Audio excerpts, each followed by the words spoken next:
Iglesia Católica. Y lo convocaron a un famoso concilio llamado el Concilio de Trento, ¿cierto?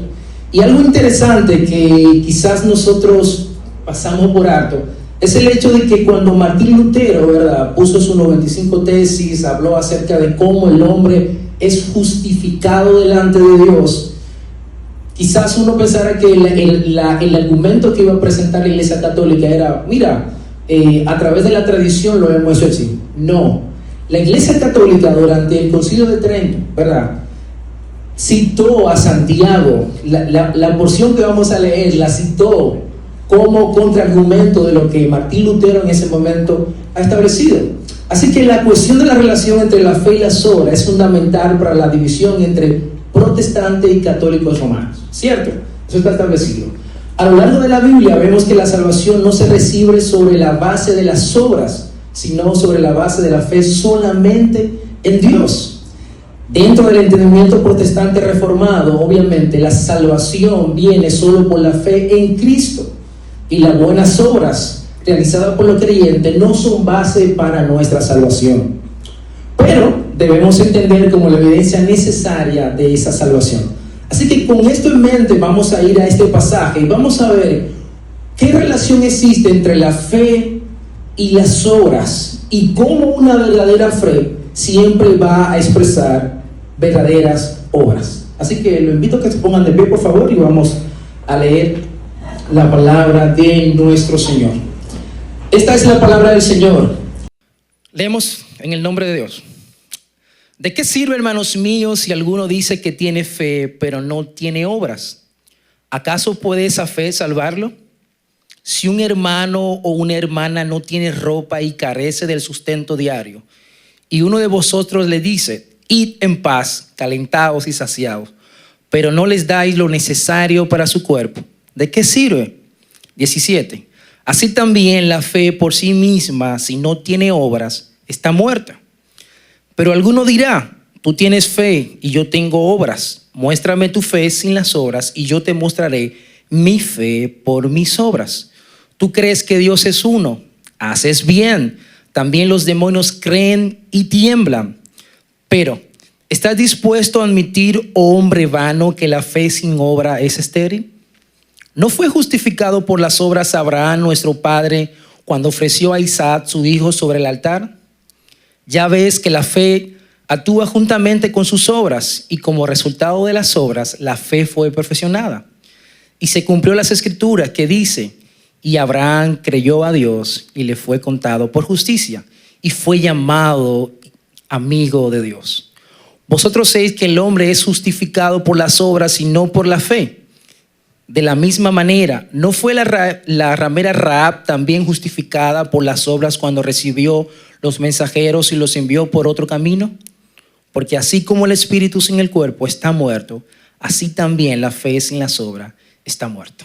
Puede sentarse. Es interesante esta porción que acabamos de leer. La carta de Santiago viene siendo como un sermón. Y si usted lee el capítulo 1, se dará cuenta que Santiago dirige su carta a un grupo de creyentes que estaba disperso por el mundo conocido en ese momento.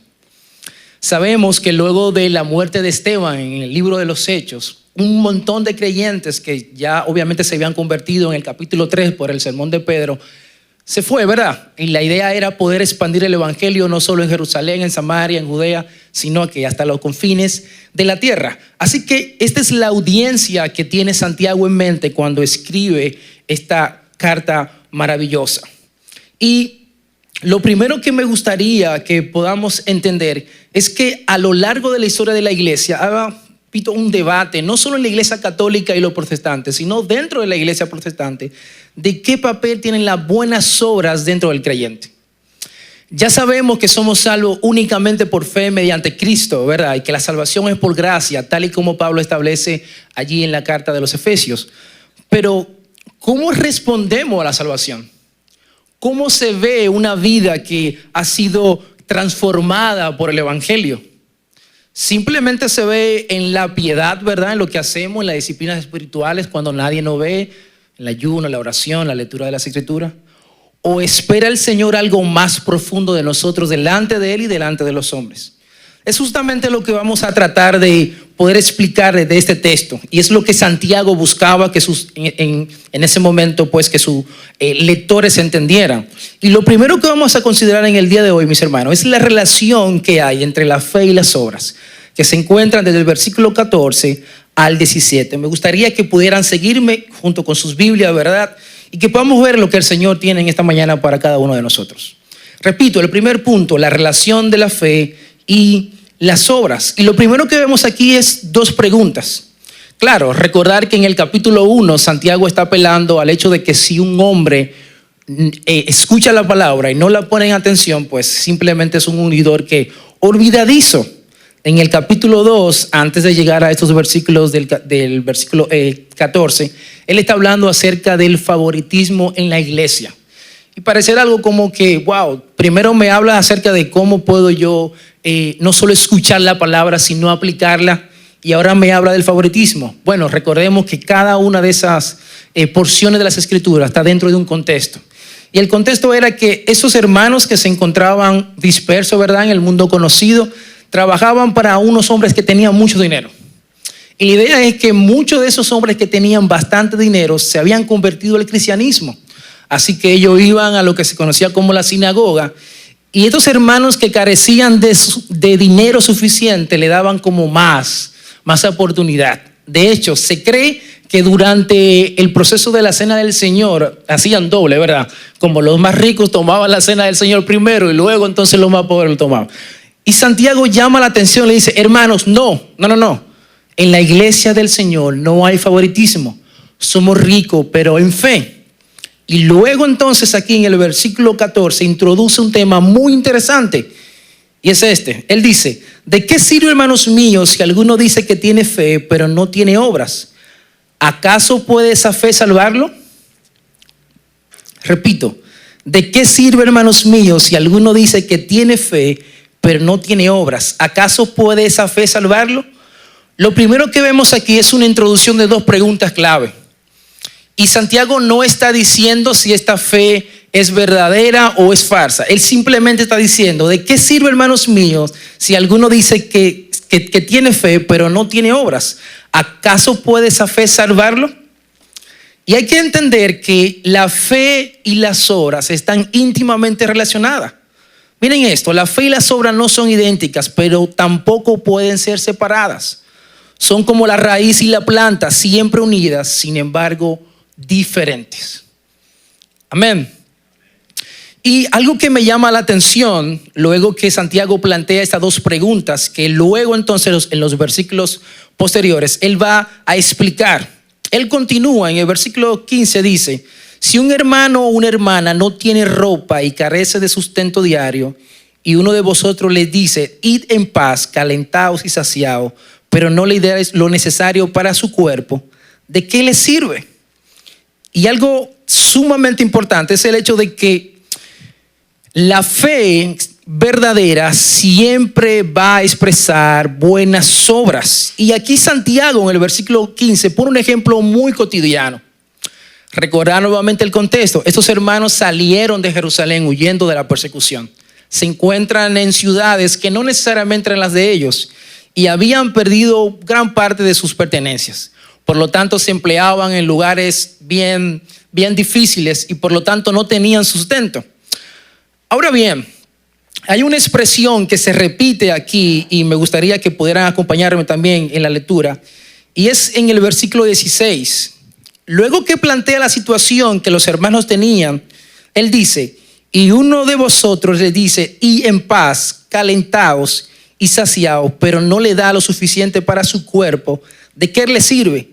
Esta frase, vaya en paz y caliéntese, era una frase normal que utilizaban los hebreos en ese momento. Era como que yo iba a la casa del pastor Manuel, pasaba un tiempo interesante con él allí, y de repente cuando se termina la comida o lo que se había hecho en ese momento, yo le digo, Manuel me dice, bueno Luis, vete en paz, caliéntate y sáciense. Ahora bien, había un entendimiento más profundo de esa frase, y es el siguiente.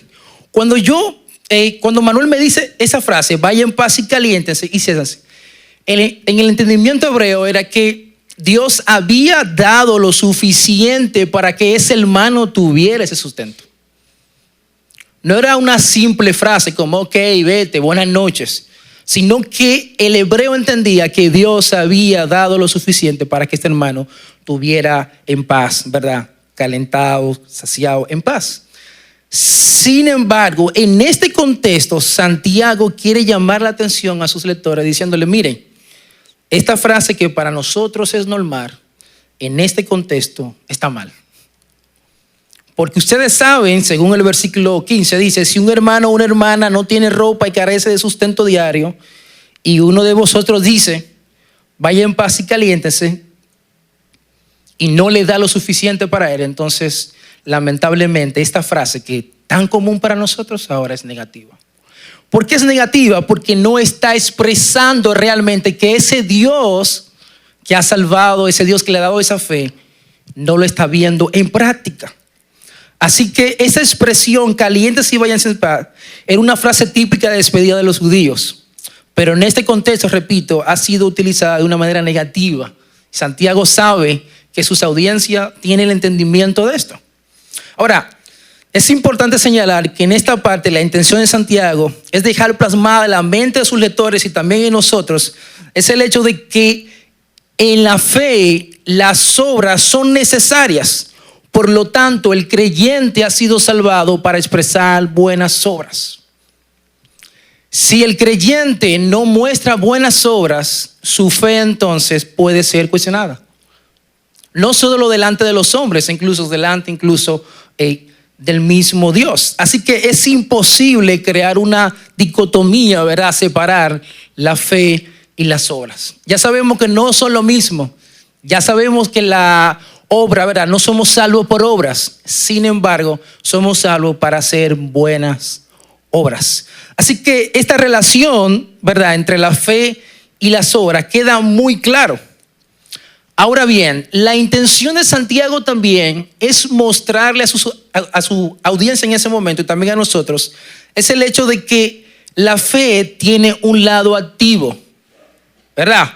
Por ejemplo, en la carta a los romanos, Pablo utiliza el hecho de que somos salvos a través de la fe en Cristo. Así que nuestra justificación delante de Dios fue dada específicamente por la muerte de Cristo en la cruz. ¿Cierto? Eso lo tenemos claro.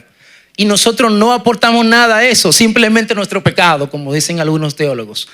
Pero luego que se nos da esa salvación, luego de ser justificado por Él, entonces sí nosotros tenemos un papel importante y es mostrar cómo nuestra fe es activa delante de Dios y de los hombres. Santiago presenta una fe activa que pone en práctica lo que cree. Estos hermanos sabían que Dios podía proveer lo suficiente para los hermanos que estaban en necesidad. Pero nuestra fe, esa fe debía moverlos ¿a qué? A poder cubrir esa necesidad. Ahora bien, ¿qué quiere decir Santiago cuando habla de fe? Muy importante. ¿Qué quiere decir Santiago cuando habla de fe? Es claro que Santiago no está apelando a una declaración doctrinal de fe, como por ejemplo la resurrección de Cristo o la deidad de Cristo. No, eso no es lo que está enfatizando Santiago aquí. Santiago no está apelando a una fe en una doctrina de manera particular, ¿verdad? Sabemos que hay muchos teólogos que pueden entender la resurrección de Cristo, pueden entender un poco más de cristología, de escatología, ¿verdad? Sin embargo, yo pudiera caer en el error de entender esto solamente a nivel intelectual. Y en mi vida entonces la cristología no se ve. El estudio de Cristo no se ve. Su vida no se ve reflejada en mí. Y justamente eso es lo que está apelando Santiago.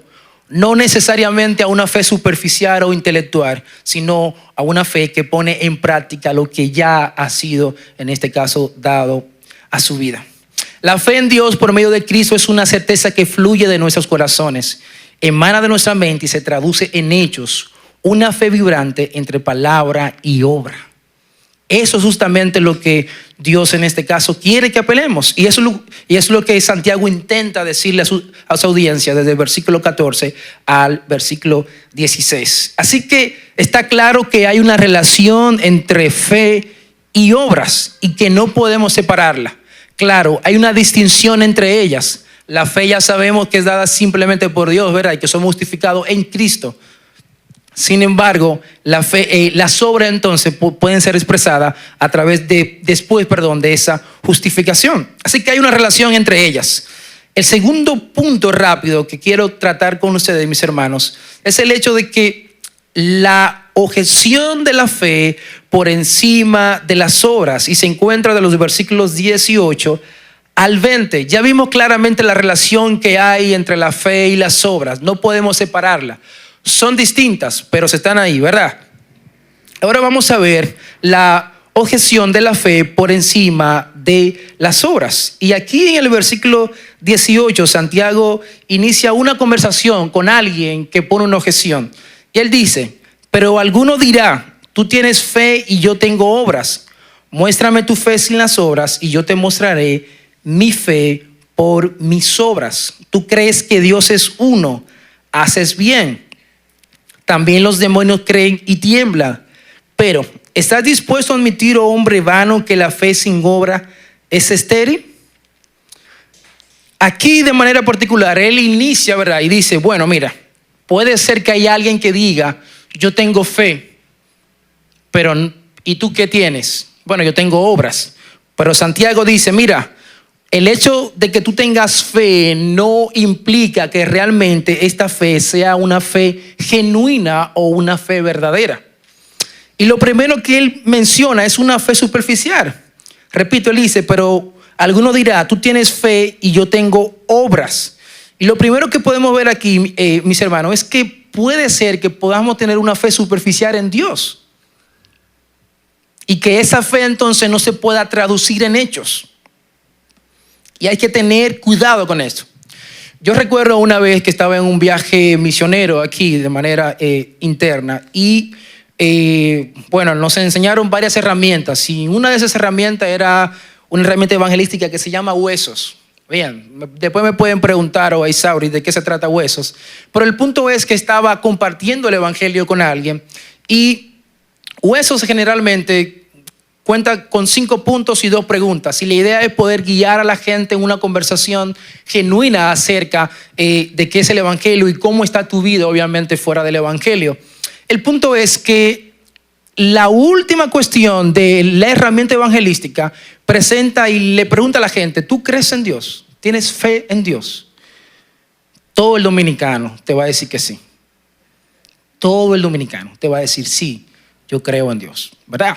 Todos. Claro, hay excepciones, ¿verdad? Hay personas que son ateas, quizá, ¿verdad? Algún trauma, pero casi todos te van a decir, sí, yo creo en Dios. Y aquí justamente está el gancho, ¿verdad?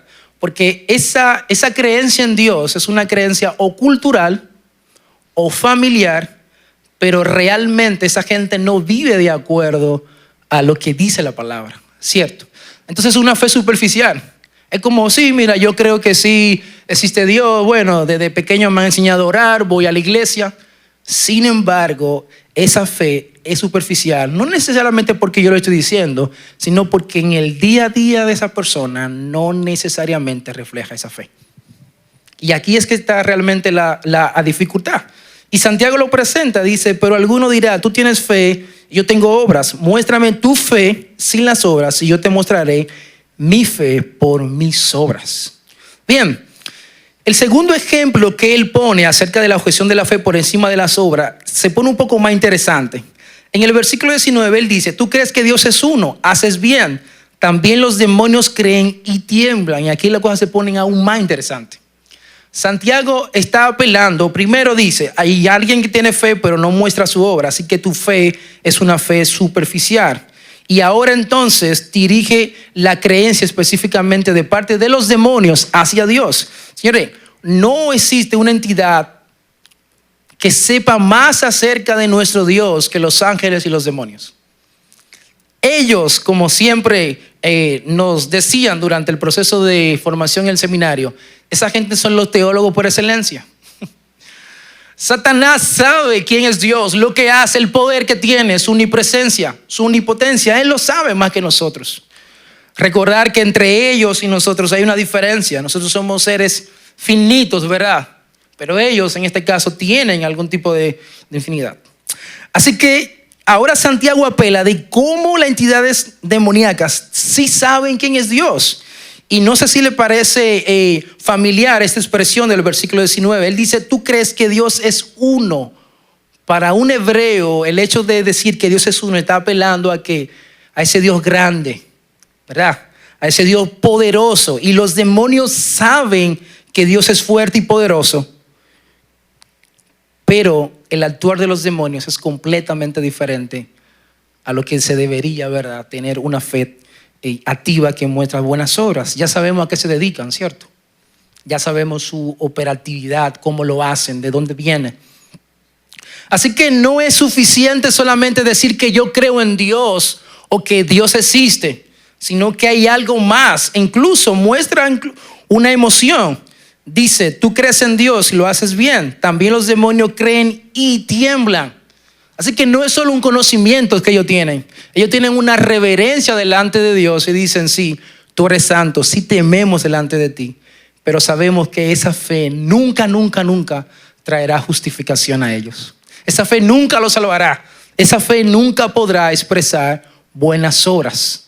¿Sabe por qué, mis hermanos? Porque solo la verdadera fe va a expresar obras verdaderas. Amén. Así que él continúa diciendo, la relación que existe entre esos pasajes que Santiago apela es el hecho de que ambos grupos están actuando de acuerdo a la fe que no confiesan, ¿verdad? Ellos dicen, sí creo en Dios, pero en su accionar es completamente diferente. Ahora, hay una expresión que realmente nos ayuda a entender un poco más esto. Y es la expresión, oh hombre vano, que se encuentra específicamente en el versículo 20. Dice, pero ¿estás dispuesto a admitir, oh hombre vano, que la fe sin obra es estéril? Esta expresión tiene la intención literalmente de decir, oh hombre tonto.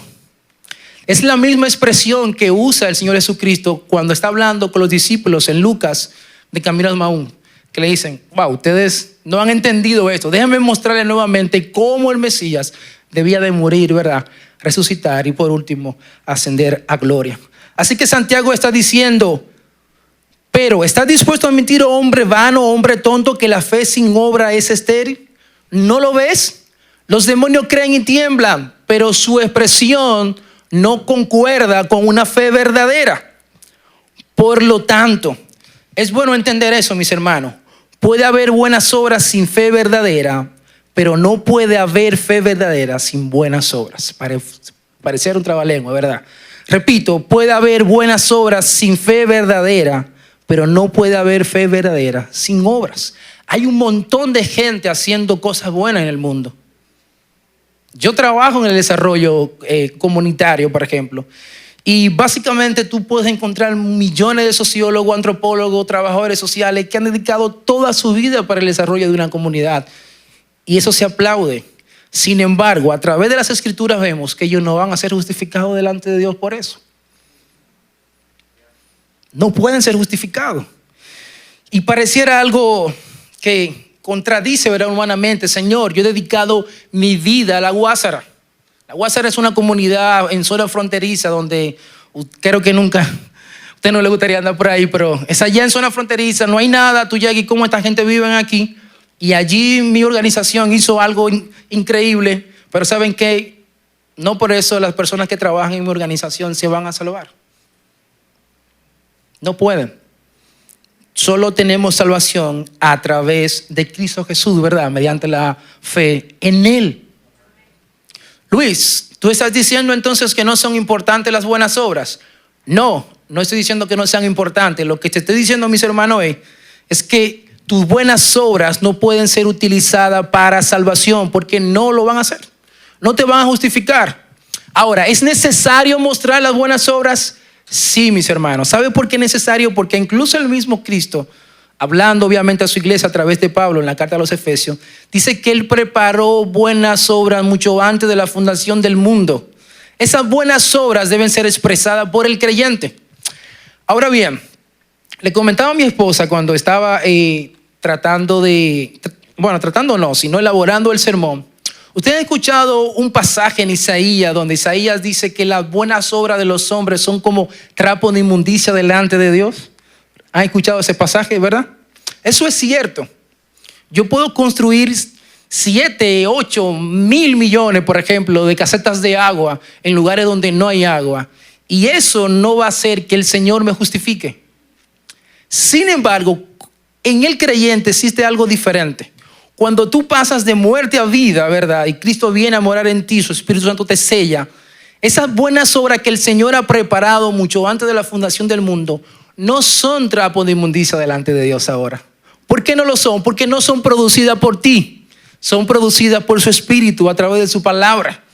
Y por eso ya no son trapos de inmundicia, sino que son obras buenas que glorifiquen al Padre. Así que es claro que no puedo poner la fe por encima de las obras. Debo saber cuál es su lugar en cada una de ellas. Así que moviéndonos rápido, ya vimos la relación entre la fe y las obras. Vimos cómo también Santiago plantea una conversación hipotética. Si hay alguien que dice que tiene fe pero no muestra obra, ya sabemos que es una fe superficial. Y incluso pone el ejemplo de los demonios que creen y tiemblan pero no tienen un accionar directo que muestre una fe activa. Ahora nos vamos a mover rápido a nuestro último punto de esta mañana, y es ejemplos de fe que mostraron buenas obras. Esto se encuentra del versículo 21 al 26. Y leemos nuevamente, 21. ¿No fue justificado por las obras Abraham nuestro padre cuando ofreció a Isaac su hijo sobre el altar? Ya ves que la fe actúa juntamente con sus obras, y como resultado de las obras, la fe fue perfeccionada. 23. Y se cumplió las escrituras que dice, y Abraham creyó a Dios y le fue contado por justicia y fue llamado amigo de Dios. Versículo 24. Vosotros veis que el hombre es justificado por las obras y no solo por la fe. Miren, en esta sesión Santiago dirige la atención a sus lectores en dos ejemplos que ellos conocían muy bien. Como dominicanos estamos acostumbrados a escuchar el nombre de Juan Pablo Duarte, por ejemplo, ¿verdad?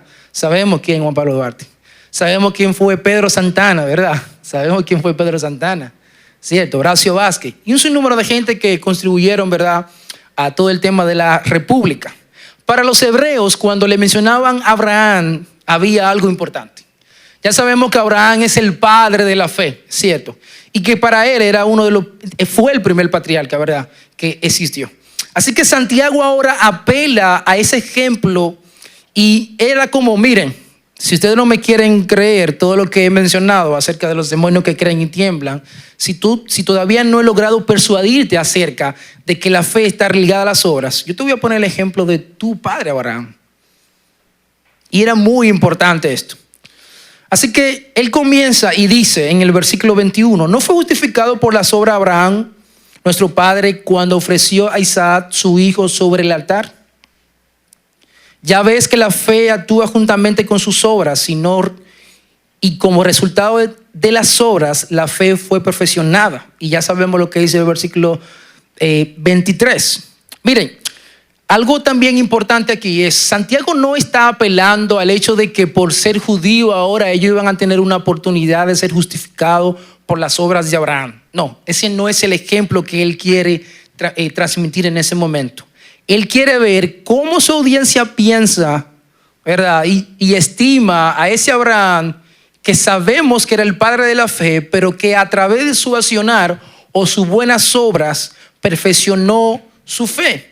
Y ya sabemos dónde se relata esto. Y justamente él cita Génesis 22. Y en Génesis 22, ¿qué está pasando? Bueno, en Génesis 22, él está ofreciendo a Isaac, ¿verdad?, su hijo en un altar, a Dios, ¿cierto?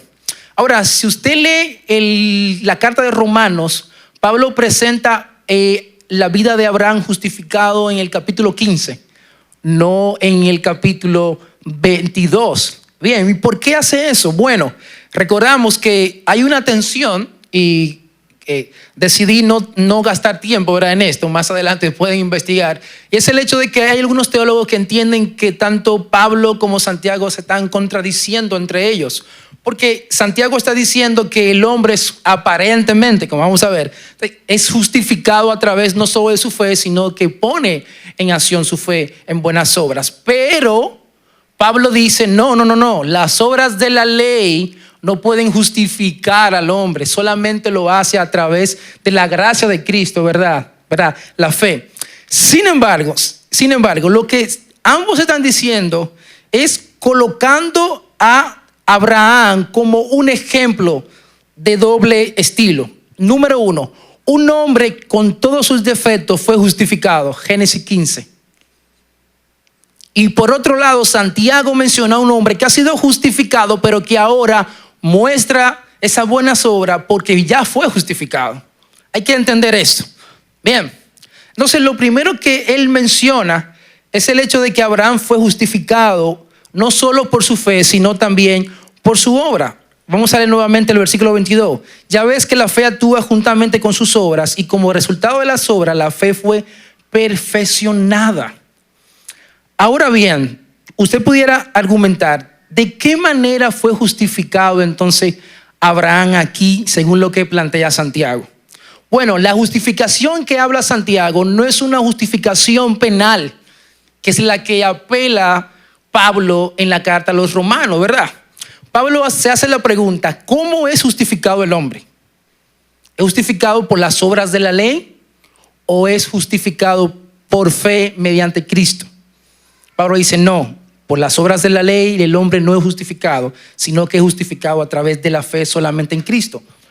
Y Santiago se hace otra pregunta completamente diferente. Él dice, ¿cómo la fe del hombre puede ser justificada a la luz de su prójimo? Diferente, ¿cierto? Una, ¿cómo yo puedo ser justificado delante de Dios solamente por fe en Cristo? Y la otra, ¿cómo puede ser mi fe justificada delante de los hombres? Señores, Abraham no estaba solo ahí. Isaac sabía que su padre había tenido un encuentro especial con ese Dios. De hecho, algunos teólogos entienden que Isaac no era un niño ahí. ¿Verdad que no? Si leemos el relato de Génesis 22, vemos que él ayuda a su padre a cargar ciertas cosas.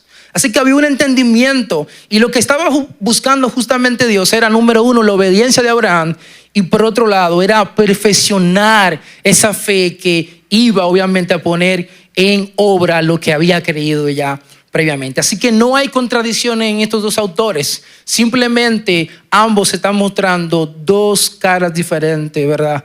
De la justificación. Una, cómo soy justificado delante de Dios, y la otra, cómo mi fe es perfeccionada o justificada delante de los hombres. Así que los hechos se originan en la fe y la fe sostiene al creyente en sus obras. Nuestras buenas obras no se originan en el hecho de que yo soy bueno, de que yo quiero que la gente prospere, se desarrolle, no. Para el creyente las buenas obras se originan específicamente en su fe. Yo ayudo, contribuyo al desarrollo de los ríos porque entiendo que cada habitante de los ríos ha sido creado a imagen de Dios. No porque simplemente sean seres humanos. Y aquí hay que hacer la diferencia entre el creyente y el no creyente, ¿cierto? Yo puedo puedo dar mi vida para ir a África, ayudar, en Camboya, Etiopía, países así, Somalia de repente. Pero, mira, yo puedo invertir 20 y 40 años de mi vida y Somalia va a seguir siendo Somalia. Ahora, si lo hago a través, ¿verdad?, de la eternidad, compartiendo el evangelio, viendo cómo cada somalí es justificado delante de Dios, pues ahí cambian todas las cosas. Así que los hechos, repito, se originan en la fe y la fe sostiene al creyente en sus obras. En el versículo 24 debemos tener cuidado de la manera en que lo interpretamos. Y vamos a leer el versículo 24. Dice, vosotros veis que el hombre es justificado por las obras y no solo por la fe. Debemos tener cuidado de la manera en que interpretamos esto. Y le voy a dar básicamente la idea de lo que Santiago quiere decir. La intención de Santiago en este versículo es la siguiente: es demostrar que Abraham actuó en base a su fe, la cual obviamente pues refleja el hecho de que no fue justificado por eso, sino que simplemente está mostrando cómo la fe en un Dios vivo puede incluso llevarte a ser capaz de ofrecer a su hijo a ese Dios, que se lo prometió, por cierto. Bien, ya sabemos que Abraham tenía fe en que Dios iba nuevamente a resucitar a su hijo. Él se lo prometió, recuerden. Y es justamente lo que está hablando. Por eso Santiago apela en el versículo 22 al final y dice, y la fe fue perfeccionada. Fue justificada delante de los hombres, no delante de Dios, como ya habíamos previamente explicado. Así que este ejemplo de fe era sumamente atrayente para ellos. Es Abraham mostrando su fe por buenas obras. Ahora, vamos a seguir. El otro ejemplo que él coloca no es un ejemplo que no era el mejor ejemplo. Y vamos a ver por qué. Versículo 25. Y de la misma manera, ¿no fue la ramera Rahab también justificada por las obras cuando recibió los mensajeros y lo envió por otro camino? Por un lado tenemos el padre de la fe, Abraham. Y ahora tenemos a Rahab, Dios. Yo creo, los lectores, espérate, Santiago, o sea, yo te puedo creer, ¿verdad?, que mi padre Abraham actuó con fe y le fue contado por justicia y obró, obviamente, pero ahora tú me mencionas a Rahab, ¿verdad? O sea, ella es importante, ¿verdad? Rahab junto con Ruth, ¿verdad? Son las dos únicas mujeres gentiles que aparecen en la genealogía de Cristo, ¿cierto? Ellas aparecen allí entre ellos. Y no es casualidad, estas mujeres fueron ambas justificadas por el Dios de Israel. Y vamos a ver por qué. El contraste es muy evidente entre esos dos personajes. Por un lado, él utiliza el padre de la fe judía, ¿verdad, Abraham? Y por otro lado, una simple gentil y además con una profesión no muy agradable a los ojos de ellos, ¿cierto? Sin embargo, Santiago se atreve a hacer esta comparación, dejando en claro que tanto Abraham como Rahab son ejemplos de una fe viva y rica en buenas obras. Y vamos a ver lo que Rahab fue capaz y cómo Dios justificó a Rahab y cómo Rahab luego pues se mueve a buenas obras. Y le voy a leer rápido el libro de Jueces, capítulo 2, versículos 9 y 11. No tienen que buscarlo, simplemente escuchen. Dice,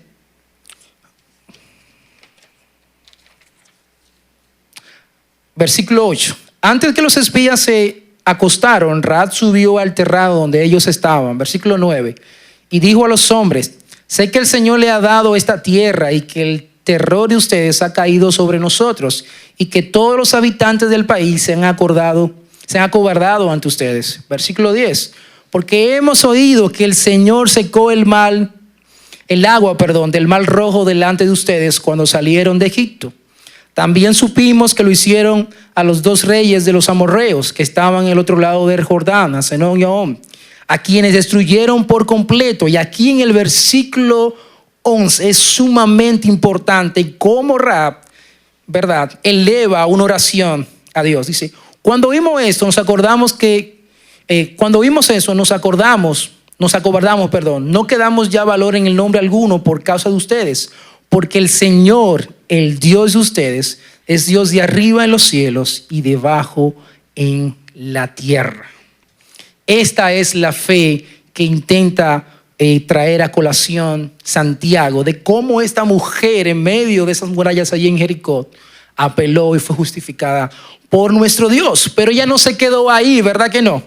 Sino, como dice el versículo 25, dice, y de la misma manera, ¿no fue la ramera Rahab también justificada por las obras cuando recibió los mensajeros y lo envió por otro lado, por otro camino? Ya sabemos lo que hizo Rahab. Cuando ella escuchó, creyó en ese Dios, que no solamente era Dios en la tierra, sino también Dios en los cielos, y ayudó a esos espías, ¿verdad? Lo ayudó. Así que Rahab como Abraham, pone su fe en acción en el Dios de Israel y actúa con fe. Ahora bien, mis hermanos, ¿cuáles son las implicaciones prácticas de estos versículos a nuestras vidas? ¿Cómo eso se traduce ahora? Ya Santiago está corrigiendo, está animando, está obviamente edificando a los autores. Pero aquí debemos preguntarle, ¿cuáles son las implicaciones prácticas de una vida de fe que refleje buenas obras. Bueno, yo le traje 3 rápido que podemos pensar, no solamente al terminar este año o a iniciar el próximo, sino que, repito, tal y como dije al inicio del sermón, esto puede ayudarnos a todos los días que el Señor nos permita estar en la tierra. Amén. Así que la primera implicación práctica que podemos tener acerca de una vida que refleje buenas obras es la siguiente.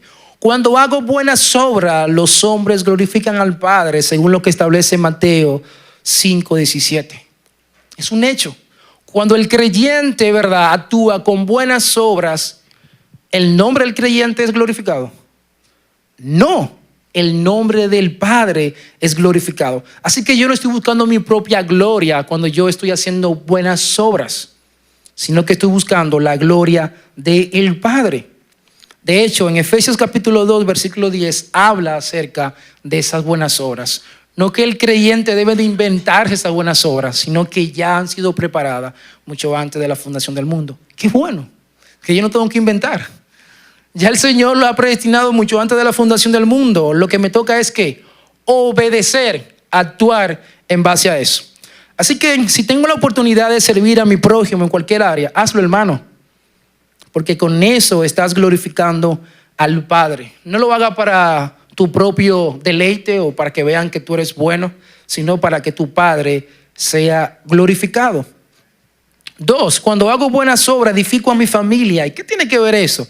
Bueno, Pablo, escribiéndole a un joven Timoteo, en el capítulo 5, versículo 18, apela acerca de que si hay alguien en la fe que no puede proveer para los suyos, ha negado ¿qué? La fe. Increíble la forma en que el apóstol está diciendo. Sí, mi hermano, sí, hombre que me escuchas. Si tú no eres capaz, ¿verdad?, de proveer de manera intencional, claro, Pablo no está apelando al hecho de que si tú estás desempleado, ¿verdad?, y no tienes la manera de cómo sustentar, ha negado la fe. No, está diciendo de una gente que sí tiene sustento, ¿verdad?, pero que no, de manera intencional, no quiere sostener su familia. Y no solamente se refiere a su familia nuclear, también a tu familia extendida. Y aquí no debemos solamente interpretar este pasaje como ayuda material, sino espiritual. Hay un montón de nuestra familia que aún no tienen a Cristo y que nuestras buenas obras pueden ayudarle a que puedan ver, ¿verdad?, el evangelio de Cristo reflejado en nosotros. Amén. Número 3, cuando hago buenas obras, muestro misericordia a mi hermano en necesidad. Y aquí hay muy importante, según lo que establece la primera carta de Juan, capítulo 3, versículo 17, es el hecho de que si tú ves a algún hermano en necesidad, no lo olvide. No le diga la palabra que Santiago ha citado a su audiencia en ese momento, sino que sírvele, mi hermano. Identifica a un hermano o hermana en la congregación que esté en necesidad y participa en ello. Hazlo discreto, hermano. No tienes que pararte aquí y orar. Lo puedes hacer discreto. Puedes hacerlo. De hecho, en Gálatas 6, versículo 10, el apóstol Pablo habla acerca de eso, de cómo nosotros debemos, ¿verdad?, tener una intencionalidad de poder ayudar a nuestro hermano en necesidad. Y con eso entonces estoy mostrando buenas obras. Así que es evidente lo central que son las buenas obras en el creyente. Es evidente que una fe genuina siempre va a poner como evidencia el hecho de que Dios lo salvó para algo y fue para hacer buenas obras delante de los hombres.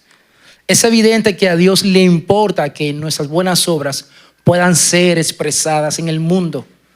No para nuestro deleite, no para glorificarnos a nosotros, sino para glorificar el nombre de Dios. Así que oremos y pensemos en esto, no solamente en estos días que ya termina el 2024, sino que, repito, podamos ver cómo nuestra fe debe expresar verdaderas obras. Revisar nuestros corazones, examinarlo a la luz de lo que Santiago está diciendo. Padre, gracias por la oportunidad de tener, oh Dios, tu palabra en medio de nosotros. Padre, es un privilegio contar con ella en nuestro propio idioma. Es un privilegio el hecho de poder, Dios, escucharla. Te pedimos que nos ayude, Dios, a aplicar la verdad y tal como dice Santiago, poder ser hacedores de ella. de manera que tu nombre sea glorificado y mi vida se parezca aún más a la vida de tu Hijo amado Jesucristo. Señor, sé con nuestra iglesia y te pido, Dios, que estas palabras no puedan caer, Dios, en corazones vacíos, sino que tú, Dios, con tu Espíritu Santo, puedas atesorarla. También te pido, Señor, por alguien que aún no te conoce, Señor, y quiere poner su fe en ti y quiere orar para ti. Sé con él, Señor, y tráelo a tus pies, tal y como lo ha hecho con nosotros, Dios. En el nombre de Jesús. Amén.